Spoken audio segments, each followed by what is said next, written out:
아멘. 다 자리에 앉으셨군요. 네. 오늘부터 대림절입니다.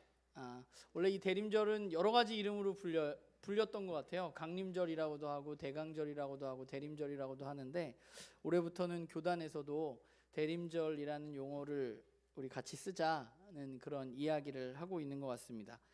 강림절이나 대강절과 다르게 대림절이라는 말 자체가 이야기하고 있는 것은 예수님의 나심보다는 그 예수님의 나심에 대한 기다림에 더 방점이 찍혀 있는 단어가 대림절이라는 생각을 하게 됩니다. 그러니까 오늘부터 우리가 성탄절 전에 4주가 대림절인데, 그 대림절 기간 동안 우리가 예수님이 나심을 기다리는 사람들로 우리가 함께 좀 대림절을 보내면서 우리가 함께 우리는 왜 예수님을 기다리나, 뭐 이런 이야기들을, 예수님의 오신 의미를 우리가 함께 생각하면서 여러분들과 5주 동안 나누어 보려고 합니다. 제가 설교를 준비하고 쓸 때에 제일 힘든 부분은 뭘 제일 나중에 쓸까요?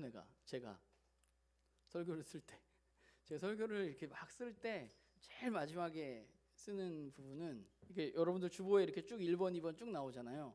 이걸 막 제가 1번, 뭐 2번 뭐 이렇게 막 준비하다가 제일 마지막에 쓰는 데는 서론입니다. 1번. 네. 그러니까 글을 어떻게 시작하는가 하는 것은 굉장히 어려운 것 같아요. 그래서 설교를 쓸 때마다 제일 마지막에 정하게 되고 끝까지 생각이 안 나기도 하고, 도대체 뭘 얘기해야 되느냐, 그런 부분이 바로 서론입니다.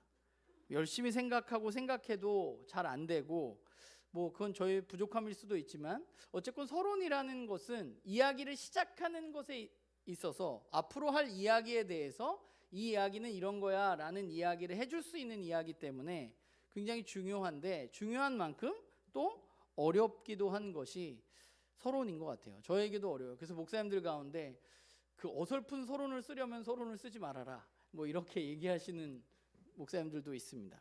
어쨌건 성경의 저자들은 이제 우리가 읽고 있는 이 성경의 글을 써내려 갔을 텐데, 그 자신의 글을 시작하면서 제가 보기에는 너무 멋지고 정말 훌륭한 서론을 쓴 것 같습니다. 우리가 앞으로 5주 동안 마태복음 1장부터 4장까지 말씀을 나눌 텐데, 우리가 나누게 될 그 마태복음을 쓴 마태는 더더욱 그러하다는 생각을 저는 좀 하게 돼요. 마태는 자신의 글을 시작하면서 자신이 쓸 글에 대해서 매우 잘 시작하는 말로 첫 문장을 시작했다라는 생각을 하게 됩니다. 마태복음의 시작은 사실 오늘 우리가 1절부터 17절까지는 읽었지만, 우리가 읽기 그렇게 좋아하지 않는, 이게 뭐 우리한테 무슨 의미가 있나 생각하는 사람의 이름들이 나열된 족보입니다. 아는 사람보다 모르는 사람이 더 많은 족보인데, 그러면 마태는 왜 이 족보를, 마태가 쓴 이 글을 시작하면서 여기에 썼을까? 마태는 왜 1장 1절 마태복음을 이제 28장까지 있는 이 복음서, 이 글을 시작하면서 왜 마태는 아브라함과 다윗의 자손 예수 그리스도의 계보라 라는 말로 시작을 했을까? 오늘은 이 이야기를 여러분들과 좀 나누어 보려고 합니다. 여러분, 마태가 쓴 이 복음서에서 마태는 이 글을 읽게 될 사람들, 이 마태복음을 읽게 될 사람들에게 하고 싶은 이야기가 있고 목적이 있이 글을 썼습니다. 마태가 이 마태복음을 쓴 이유를 아주 짧게 요약하자면, 사람들이 예수님을 그리스도로 받아들이고 예수 그리스도를 따르는 제자로 살아가기를 원하는 마음으로 마태는 이 글을 썼습니다. 이 글을 읽는 사람들이 예수님이란 분이 정말 그렇게 유대인들이 기다리던 메시아가 맞다는 사실, 그 사실을 받아들이고 이제 그 예수님으로부터 시작된 새로운 세상의 증인으로 내가 살아가야 되겠다, 그분을 따라가야 되겠다, 이 세상에서 이 세상의 어떤 가르침이 아니라 예수님이 가셨던 그 십자가의 길을 기억하면서 그분의 제자로, 그분을 따라가는 사람으로 그 십자가의 길을 걸어가기를 원하는 것이 바로 마태가 이 글을 쓴 목적입니다. 그러니까 저와 여러분이 마태복음을 1장부터 28장까지 읽고 예수님이 가신 길은 이런 길이구나, 예수님은 이런 분이구나, 나도 이 길을 따라가야 되겠다 라고 생각을 한다면 마태는 굉장히 글을 잘 쓴 거죠. 그런 목적으로 글을 썼는데 그 글을 읽은 사람인 우리가 그렇게 결단하게 될 때, 마태는 아마 이 목적을 위해서 누군가의 삶을 변화시키고 어떤 삶을 걸어가게 하는 것은 그렇게 쉽지 않습니다. 그렇기 때문에 마태는 이 글을 시작하면서 이것을 내가 잘 드러내기 위해서 예수님이 메시아라는 사실, 예수님이 십자가의 길을 걸어가신 것, 그리고 그 예수님의 제자로 살아가야 한다는 것, 예수님이 시작하신 그 하나님 나라의 삶을 살아가야 한다는 것, 이 글을 이걸 어떻게 하면 사람들에게 더 잘 알릴 수 있을까 굉장히 고민하면서 말씀을 썼겠죠. 예수님에 대해서, 예수님이 하셨던 일, 예수님이 하신 말씀, 이런 것들은 어떻게 넣어야 될까 고민했을 것입니다. 제가 설교를 쓰면서 고민하는 것처럼 마태는 저보다 훨씬 더 많은 고민을 했을 것입니다. 그리고 그렇다면 이 글을 위해서 이제 이 글의 시작을 나는 어떤 말로 해야 될까 고민을 했겠죠. 저에게 서론이 중요하듯이 마태에게도 이 글의 시작은 매우 중요했을 것입니다. 그리고 마태는 그 첫 문장에 아브라함과 다윗의 자손 예수 그리스도의 계보라는 말과 함께 예수님의 족보로 그의 이야기를 시작합니다. 마태는 왜 이 족보를 썼을까? 사실 우리는 마태가 쓴 이 글, 마태복음의 첫 번째 독자는 분명히 아닙니다. 마태는 이 글을 저 사람들이 읽어야 되겠다고 염두에 두었던 독자들이 있습니다. 그 독자들은 2000년 후에 우리가 아니라 1세기에 팔레스틴 지역에 살고 있었던 유대인들과 이방인들입니다. 예수님을 알고자 하는 사람들, 그들이 이 글을 읽기를 원하는 마음으로 그는 썼겠죠. 학자들은 대부분 마태복음이 이방인보다는 유대인들 중에 예수 그리스도를 받아들일 그 사람들을 위해서 쓰여졌다고 이야기하는 경우들이 많습니다. 왜냐하면 구약 성경 인용도 많고 유대인과 굉장히 밀접한 관계를 가지고 있는 것이 마태복음이기 때문에 그렇습니다. 그러면 우리는 마태복음 1장 1절을 보면 별 생각이 없지만, 이 족보를 보면 우리는 별 생각이 없지만, 유대인 독자들은 이 1장 1절부터 17절을 보면 무슨 생각을 했을까? 이것은 누구누구의 족보입니다 라는 말을 유대인들이 들었을 때, 유대인들은 아마 하나님이 이 세상을 창조하고 지으셨을 때, 그리고 인간을 지으셨을 때 그분이 시작하셨던 창세기의 족보를 생각했을 것입니다. 우리는 아니지만 그들은 생각했을 거예요. 창세기 2장 4절에 보면 하늘과 땅의 계보가 나와요. 그러니까 사람의 계보만 나오는 게 아니라 2장 4절에 보면 하늘과 땅의 계보는 이러하다. 계보라는 말은 나오지 않지만, 우리 해석이 그렇게 되어 있진 않지만 그런 의미의 말이 나옵니다. 그리고 창세기 5장 1절에는 아담의 계보가 기록되어져 있습니다. 그러니까 결국 이 족보는 이 글을 읽는 사람들로 하여금 어떤 생각을 하게 하느냐 하면, 이제 무언가 하나님이 새로운 세상, 새로운 시작을 하시는구나 라는 사실을 이 글을 읽었던 첫 번째 사람들은 생각할 수밖에 없는 글이었다는 거죠. 우리에게는 이게 뭐 여기 나와 있는 이름과 이 1장 1절이 의미가 별로 없을 수도 있지만, 우리와는 별로 상관없는 이야기일 수 있지만, 이 글을 읽는 사람들에게는 그것이 매우 중요하고, 하나님이 이 세상을 지으셨을 때 그 말씀이 기억나면서 하나님 뭔가 이제 새로운 세상을 시작하시는구나라는 생각을 들면서 이 글을 읽었을 것이라는 것입니다. 그렇기 때문에 우리는 이 족보를 이해하기 위해서 창조주 하나님께서 자신이 만든 이 세상에 어떤 계획을 가지고 계셨었는지 사실 우리가 알아야 이 1장 1절부터 17절에 나오는 족보를 조금 더 잘 이해할 수 있습니다. 그리고 그것을 알아야 이 족보가 저와 여러분에게 의미가 있는 거죠. 뭐 우리 집안 족보도 아닌데 우리한테 뭐가 이렇게 중요하나요? 저희 아버지가 가끔씩 저한테 명절 때만 되면, 요즘엔 잘 안 하시지만 증조 할아버지가 손수 쓰신 족보를 꺼내 들고 너는 박혁거세부터 쭉 내려와서 이제 밀성군의 주부공파의 몇 대손 이거 저한테 얘기하시거든요. 그건 뭐 내 족보니까. 근데 이거 우리 족보도 아닌데 우리한테 이 족보가 어떤 의미가 있는가? 이 족보가 의미가 있으려면 우리는 하나님의 이 세상을 향한 창조, 하나님의 계획을 알아야 하는 것이죠. 하나님은 이 세상을 지으셨습니다. 그럼 이 세상을 지으실 때 하나님은 어떤 계획을 가지고 계셨는가? 하나님은 이 세상을 창조하실 때 마지막에 뭘 창조하셨나요? 사람을 창조하셨습니다. 아담과 하와를 만드셨습니다. 그리고 아담과 하와와 이야기하시고 에덴 동산에서 교제하시면서 그 사람 아담과 하와가 하나님이 만드신 세상을 하나님의 방법으로 잘 다스리기를 원했습니다. 그것이 아담과 하와에게 하나님이 주신 명령이고 사명이고 이 세상을 향한 계획이었어요. 그러니까 하나님의 계획은 뭐냐면 하나님 만든 세상이 하나님 만든 최고의 피조물인 사람에 의해서 하나님의 방법으로 잘 다스려져서 번성해 가는 것이 하나님의 이 세상을 향한 계획이었습니다. 그런데 우리가 아는 것처럼 그 아담과 하와에게 뭐가 들어왔어요? 죄가 들어오게 되고 하나님의 계획은 1차적으로 실패했습니다. 죄가 들어와서 에덴 동산에서 아담과 하와는 쫓겨나게 되었습니다. 쫓겨났는데 그 죄가 들어왔는데 아담과 하와에게 들어온 그 죄가 작아지는 게 아니라 그 죄는 창세기를 보면 점점 커져가게 되죠. 그리고 노아의 시대에 가면 어떻게 돼요? 그 죄가 너무 커져서 하나님이 매우 화가 나셔서 하나님이 분노하셔서 이 땅에 있는 사람들을 뭘로 심판하세요? 물로 심판하십니다. 그리고 무지개를 보여주시죠, 마지막에. 그러면 여러분, 물로 심판하면 심판을 당했으면 사람이 어때야 될 것 같아요? 그 이후로는 잘 살아야 될 것 같죠, 하나님의 뜻에 따라.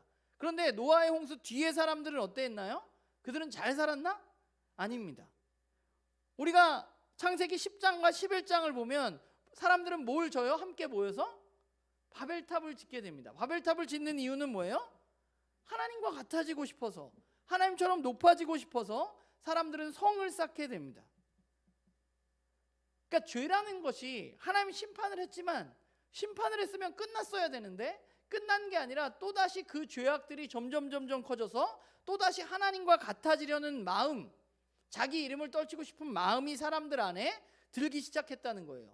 그래서 점점 높은 성을 짓게 되었는데 하나님이 그들을 어떻게 하세요? 언어를 다르게 하심으로 모여있던 사람들을 흩으십니다. 그러면 물의 심판으로도 해결이 안 되는 이 상황을 사람들이 죄악이 점점 가득한데 하나님은 어떻게 하실 것인가? 그래서 하나님은 또 한 가지 선택을 하십니다. 그 또 한 가지 선택이 뭐냐? 창세기 12장을 시작하면서 나오는 한 사람이 굉장히 중요한 것이죠. 성경에서 창세기 12장에 누가 나오나요? 아브라함이 나옵니다. 하나님은 죄악으로 인해서 가득한 세상, 사람들에게는 희망이 없을 것 같은 그 세상에 그냥 거길 내버려 두는 게 아니라 하나님은 이제 새로운 방법을 생각해 내셨어요. 그 방법은 뭐예요? 아브라함이라는 한 사람을 부르시는 것입니다. 그런데 그 사람이 하나가 아니라 그 아브라함이라는 한 사람을 통해서 이스라엘이라는 큰 민족을 이루는 것, 그래서 그 큰 민족을 이루어서 하나님의 뜻을 이루어가는 것, 하나님 원래 계획했던 아담과 하와에게 이야기해 주셨던 하나님 만드신 이 세상을 하나님의 뜻과 방법대로 잘 다스려가는 것, 그것을 위해서 누구를 선택하신 거예요? 아브라함을 선택하시고 이스라엘 민족을 선택하셨던 것이죠. 그래서 이스라엘 역사에서 아브라함이란 인물은 가장 중요한 인물 중에 하나이고 이스라엘 민족들의 조상입니다. 오늘 예수님의 족보를 시작하면서 그 족보의 제일 앞에는 뭐가 나오나요? 아브라함과 다윗의 족보라라고 나옵니다. 마태는 의도적으로 예수님이 누구의 자손이에요? 아브라함. 또 누구의 자손이에요? 다윗의 자손이라고 강조해서 이야기하고 있는 거죠. 누가복음의 족보는 아브라함에게서부터 시작하지 않습니다. 누가복음의 족보는 어디서 시작해요? 누가복음의 족보는 거꾸로 돼 있기는 한데 그 끝까지 올라가면 누가 있어요? 아담이거든요. 누가복음의 족보가 2개 나오는데 누가복음에 있는 족보는 아담부터 시작해요. 그런데 마태는 아담부터 시작하지 않아요. 마태는 어디서부터 시작해요? 아브라함, 다윗. 제가 아까 그랬잖아요. 의도가 있다고. 아브라함의 자손, 다윗의 자손이라고 이야기한 데는 이유가 있는 거예요. 왜냐하면 아브라함에 대해서 살펴보면 조금 전에 이야기했듯이 하나님은 죄악으로 가득한 그 세상, 하나님을 배반하고 하나님과 같아지려고 했던 그 사람들을 이제 더 이상 심판하지 아니하시고 내버려 두지 않으시고 한 사람을 불러서 그 한 사람으로 민족을 이루고 그 민족으로 하나님의 원래의 계획을 이루어 가고자 하시는 것이죠. 그래서 부른 사람이 바로 아브라함입니다. 하나님은 아브라함을 부르시면서 우리가 잘 아는 창세기 12장 1절부터 3장에 뭐라고 말씀하세요? 네가 큰 민족을 이루고 땅에 들어가서 복을 누리게 될 것이다. 그리고 그 복은 어떻게 돼요? 아브라함과 아브라함의 자손들만 누리는 것이 아니라 모든 민족이 아브라함과 아브라함의 자손을 통해서 복을 누리게 될 것이라고 말씀하셨습니다. 그게 우리가 너무 잘 알고 있는 창세기 12장 1절부터 3절까지의 말씀이에요. 하나님은 아브라함을 통해서 아브라함의 자손들을 통해서 이스라엘 민족을 이루십니다. 이스라엘이라는 민족은 다른 민족하고는 다른 민족이에요. 뭐가 다르냐 하면 하나님이 택하신 족속입니다. 왜 택하셨냐? 왜 하나님이 이스라엘을 선택하셨는지는 잘 몰라요. 그러나 이 이스라엘이라는 민족은 하나님의 택함을 받았기 때문에 뭘 해야 되느냐 하면 하나님의 이 세상을 향한 계획을 이루기 위해서 그들은 노력하고 애써야 합니다. 창세기 12장에 보면 하나님은 분명히 땅의 모든 족속이 너와 너의 자손으로 말미암아서 복을 받을 것이다 라고 말씀하셨는데 창세기 12장부터 구약성경 전체가 바로 이 이야기를 하고 있는 것이죠. 이스라엘을 하나님이 선택하셨는데 그들이 하나님의 백성으로 올바로 살아가서 모든 민족에게 복을 끼치는 민족으로 살아갈 수 있느냐 하는 것이 구약성경이 이야기하고 있는 거예요. 아주 짧게 얘기하면. 그래서 하나님은 그 이스라엘 민족들에게 뭘 주세요? 제사법도 알려주시고 하나님을 만날 수 있는 방법을 알려주시고 그들의 지켜야 할 율법도 주시고 그들 가운데 장막 가운데 거하시면서 그들과 함께 하시는 거예요. 왜? 하나님의 원래 계획을 누가 이루어 가야 돼요? 이스라엘 민족이 이루어 가야 되기 때문에 그렇습니다. 그게 하나님이 아브라함과 이스라엘 민족을 선택하신 이유예요. 그래서 아브라함이란 인물은 굉장히 중요한 인물입니다. 그런데 우리가 구약 성경을 읽으면 알 수 있지만 이스라엘 민족은 이 하나님의 계획을 이루기 위해서 선택받았는데 그러면 이스라엘 민족이 성공했나요? 실패했나요? 실패했습니다. 이스라엘 민족이 실패했어요.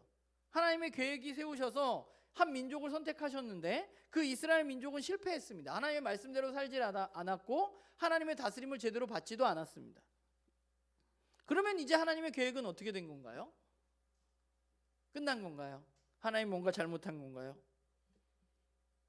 하나님은 하나님이 택한 이스라엘이 실패했으니까 포기하시는가? 그렇지 않습니다. 그 약속이 누구에게로 이어지고 있다고 말하고 싶은 거예요, 마태는? 예수님에게 이루어지고 있다고 말하고 싶은 거예요. 그래서 예수님의 누구의 자손이에요? 아브라함의 자손이에요. 하나님이 아브라함에게 뭐라고 약속하셨어요? 아브라함의 자손을 통해서 이 땅에 모든 사람들이 복을 누리게 될 것이라고 말씀하셨는데 이스라엘은 실패했어. 그런데 예수님이 그 아브라함의 자손 중에 나셨다는 것은 이제 아브라함에게 주어진 그 사명이 누구에게 이어지고 있는 거예요? 예수 그리스도에게 이어지고 있다고 말하는 것이죠. 그런데 또 하나, 또 누구를 얘기하고 있나요? 다윗을 이야기하고 있습니다.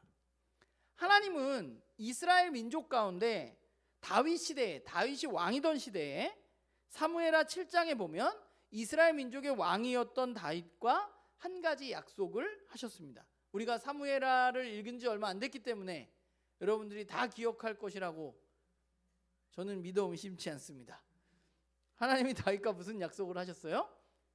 다윗의 자손 중에 영원한 나라를 세울 왕이 나올 것이라고 말씀하셨어요. 사무엘하 7장 12절에서 16절을 보면 하나님께서 그런 약속을 하셨어. 다윗에게 너의 자손 중에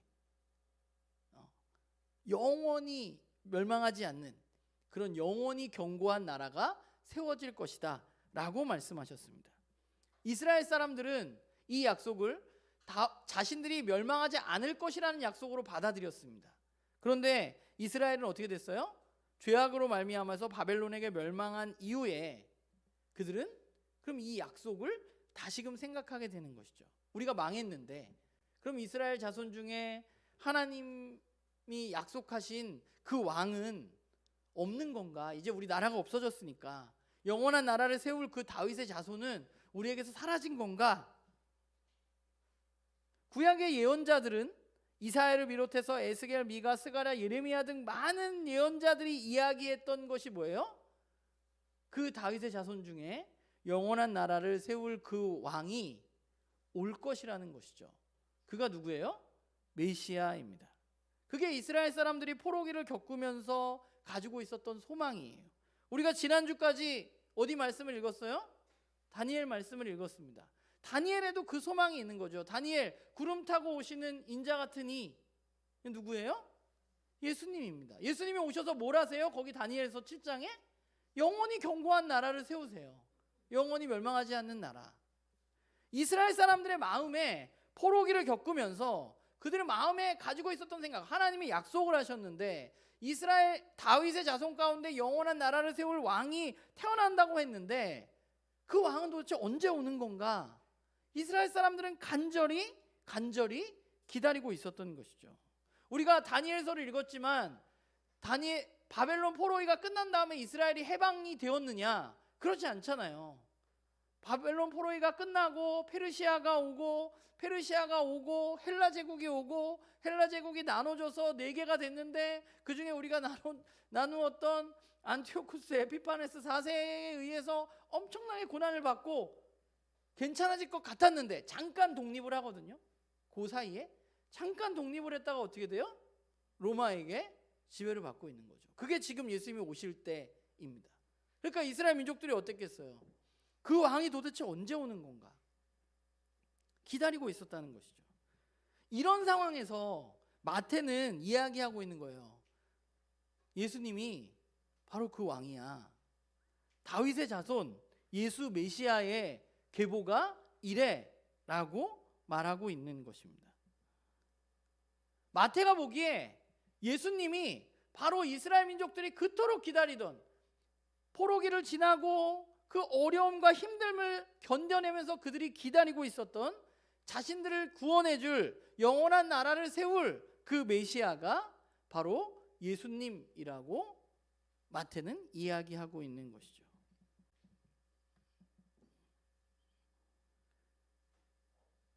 하나님은 이 세상을 향한 계획을 가지고 계셨고 첫 번째 아담과 하와를 통해서 그 계획을 이루고 싶으셨지만 실패하셨습니다.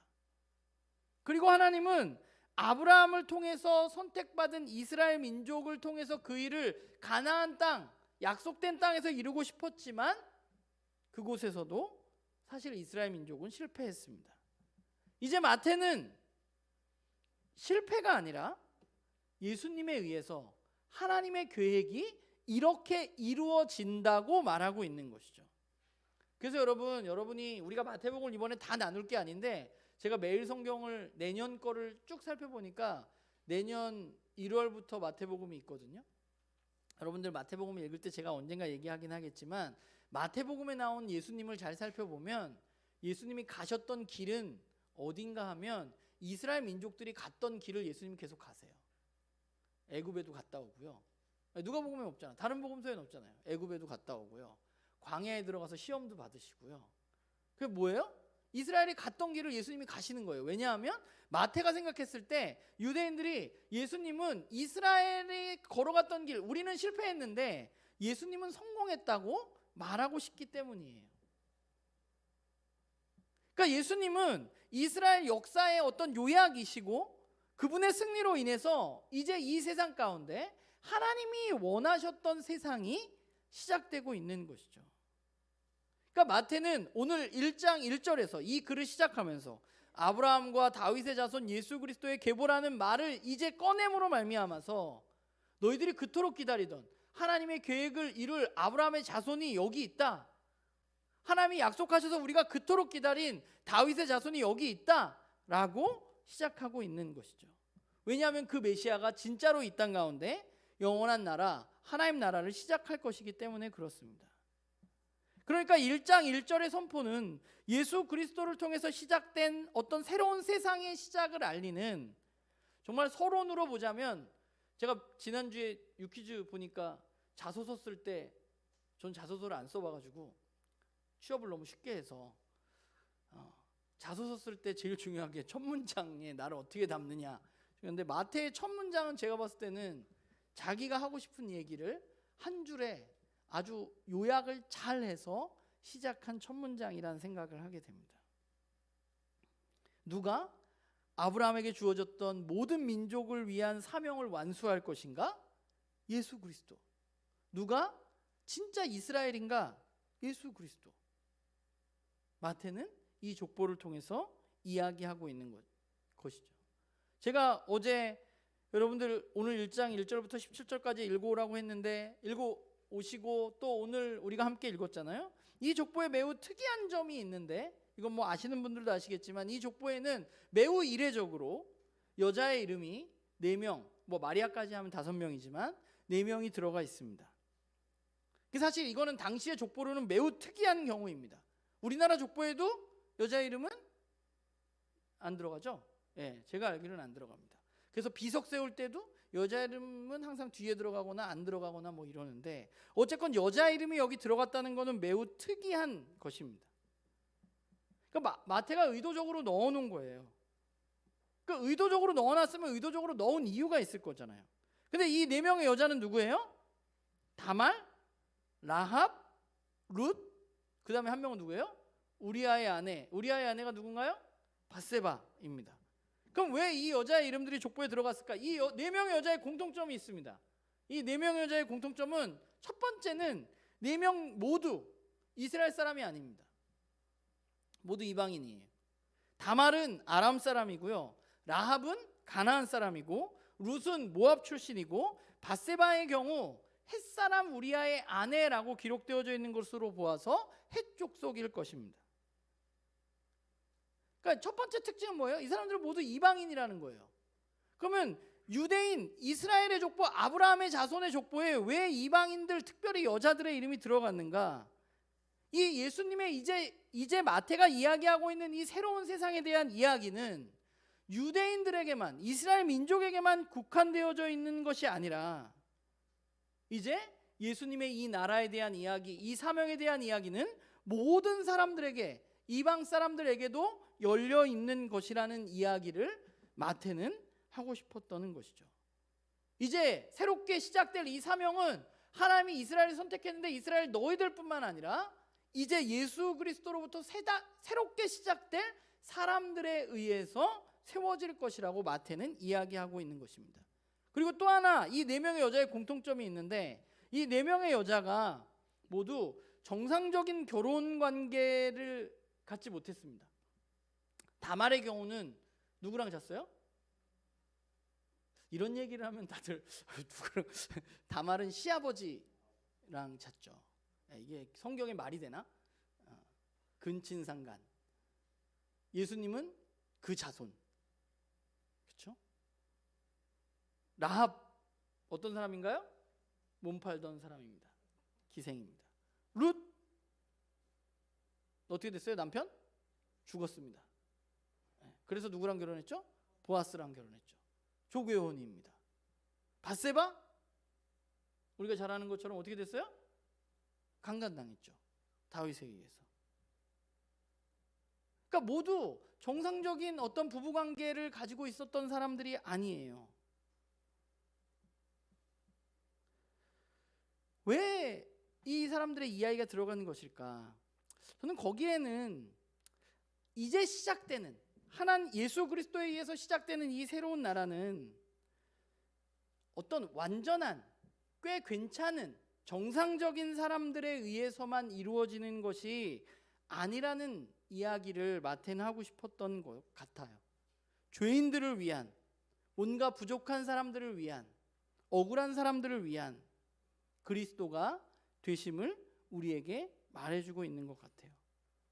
그 사람들의 마지막 공통점이 있는데, 그 공통점은 뭐냐 하면 그들이 이렇게 정상적인 부부관계도 아니고 아주 손가락질 받을 만한 일을 했지만 그들에 대한 성경의 평가가 믿음을 보인 사람들로 평가하고 있다는 것입니다. 다말은 시아버지인 유다와 잤지만 시아버지인 유다가 다말을 보고 뭐라고 그러냐면 더 의로웠다라고 표현을 합니다. 라합은 믿음으로 정탐꾼들을 구해주었고 룻은 시어머니를 따라서 하나님을 믿고 신뢰함으로 시어머니를 따라서 왔었죠. 또 우리아의 해족속이었던 밧세바는 결과적으로 자세한 이야기는 나오지 않지만 사무엘하를 살펴보면 다윗보다 선하고 의로웠던 점들을 가지고 있었던 것으로 우리는 볼 수 있어요.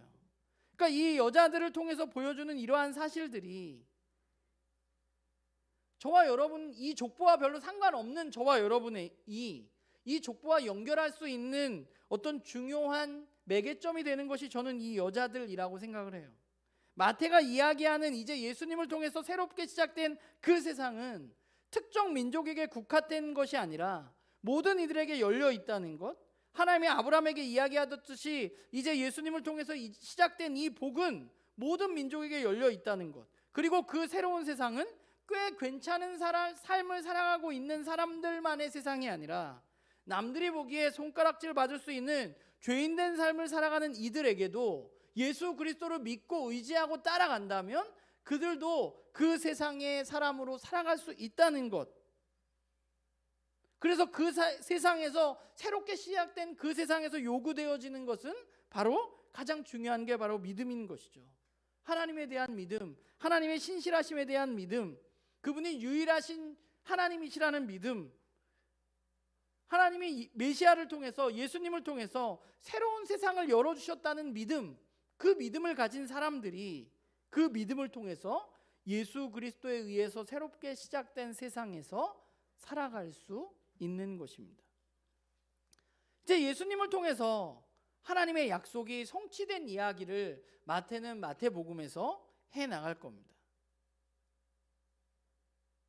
하나님의 계획은 예수 그리스도를 위해서 성취되었는데 또 하나 그 하나님의 계획은 예수 그리스도에 의해서 성취되었지만 그러나 거기서 끝이 아니라 오늘 본문에 나와 있는 이 족보의 4명의 여인들처럼 하나님과 아들 예수 그리스도를 믿는 사람들, 그 사람들을 통해서 이제 하나님의 약속이 성취될 것이라는 것이죠. 아브라함을 통해서 이스라엘 민족이 그 약속을 성취했던 것처럼 예수 그리스도의 자녀로서 우리는 예수 그리스도를 따라갈 때 예수 그리스도를 믿는 사람들에 의해서 그 약속이 성취되어질 것이라고 마태는 이야기하고 있는 것입니다.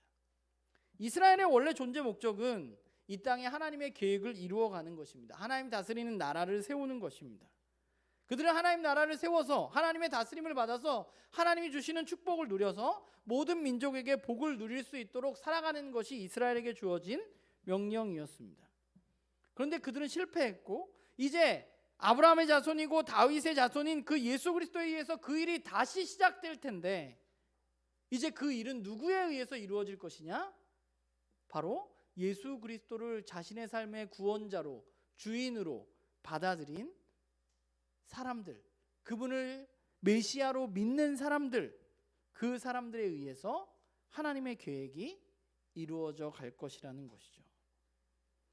이 족보는 사실 족보에 보면 여기 나오는 사람의 이름들은 정말 이상한 사람들 많아요. 진짜 못된 사람들. 성경을 보면 뭐 므낫세 같은 경우에도 엄청났고 그럼에도 불구하고 그 역사가 부정되어지지는 않는 거죠.